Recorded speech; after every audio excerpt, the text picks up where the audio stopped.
His world had been entirely defined by his deeply religious and domineering mother. Her death that December left him for the first time on his own. Living alone in an isolated farmhouse outside Plainsfield, Wisconsin, the 39-year-old earned money by helping the townspeople with odd jobs or working on threshing crews. From the time I was pretty small, Eddie Гийн was always just, part of the crew. From where our farm was, he was about 2.5 miles away is all. And we'd get in the car and go over and see Eddie. We'd pull into his yard, and I can still remember doing that. And Eddie would always come out and talk to us in the yard. So we never was in his house or anything like that. He was not the village idiot. That's for sure. The housewives in town, they would trust him. Can you fix this? I got a door that squeaks at, or can you fix the hinge on my door? Sure, I come over. He was a hard worker. When you paid him $1, you had $1.50 worth of work out of him. I mean, he didn't slack off. He wouldn't screw anything up. I think that everybody treated him, even though he was maybe a little, what you'd think, a little different. But Eddie was Eddie. Oftentimes, when the threshing crews broke for lunch, the women would provide them with meals. When you listen now, the women that would talk about it, they felt kind of funny when Ed would look at them. He would give off kind of a funny, it made him uncomfortable the way he would stare at them. Something about his eyes that bothered me. I didn't feel like he was a person I would trust. Strange. Гийн had a reputation around town as odd, yet harmless. Behind closed doors, however, he struggled to cope with life after mother.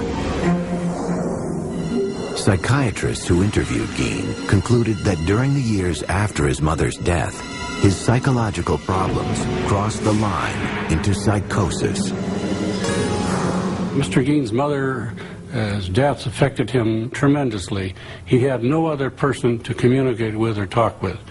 And consequently, he just turned to his inner fantasies, his other interests, and found that without mother, he didn't know what he was going to be doing. He would come home to this empty, decaying farmhouse. Again, that was without electricity, that was without indoor plumbing. He was completely isolated. Gín's mother had left him terrified of human contact, of women in particular.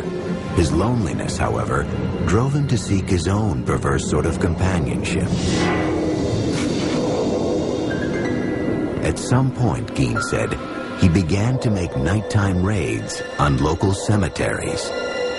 Ed was a reader of the obituaries. He was fascinated by who had just passed away.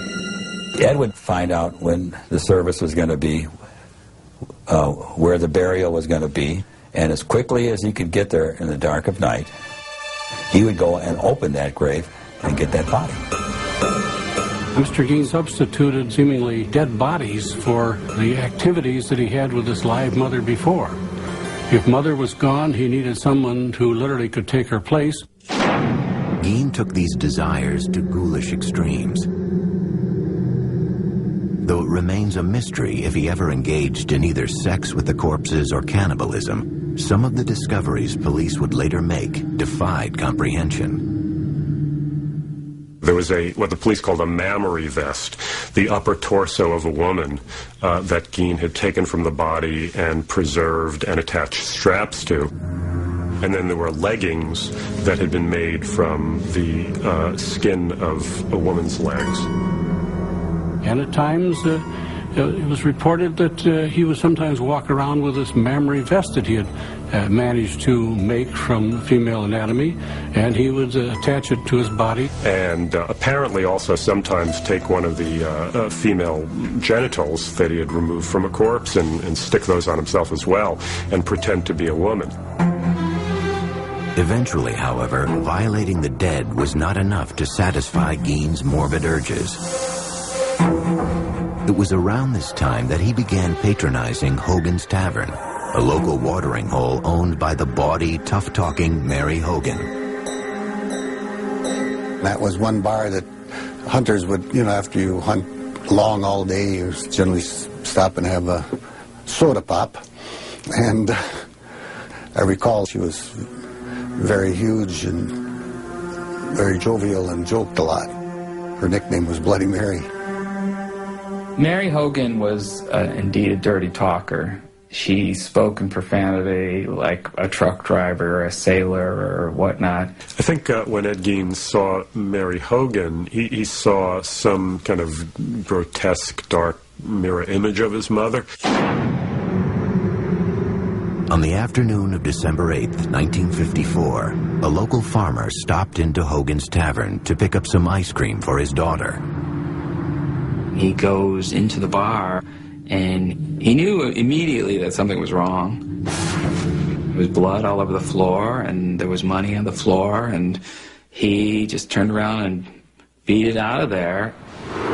Mary Hogan was nowhere to be found. When Mary Hogan turned up missing, there was talk about, they said they felt she'd been murdered, and she just was missing, and they just could not find her to go to heck for it. Police explored what few leads they had. Ed Gein was never questioned. No one considered him a suspect. It was too far-fetched to imagine that the quiet, hard-working bachelor could possibly be a killer. I can still remember, somebody said, well, I wonder where Mary Hogan is. Well, he said, she's over by my place. He said, I got her over there. And everybody said, oh, yeah, Eddie, you got her. Yeah, we know Eddie, yeah. As the leads petered out, it started to look like Mary Hogan's disappearance would remain unsolved. 16th, 1957, when police found her face in a paper bag in Ed Gein's kitchen. Maybe he felt he wanted to incorporate her into his home, and this was his way of bringing home a bride. But he brought her home as a corpse. As 1957 drew to a close, the people of Plainfield, Wisconsin were still reeling from the nightmare visited on their town. Ed Gein had been charged with the murder of hardware store owner Bernice Warden. But the discovery of his many other hideous offenses had brought instant infamy to Plainfield, along with a horde of reporters from around the world. This was the crime of the country at this particular November in 1957. And it just brought in basically the Western world's press. Have you ever been in the man's house?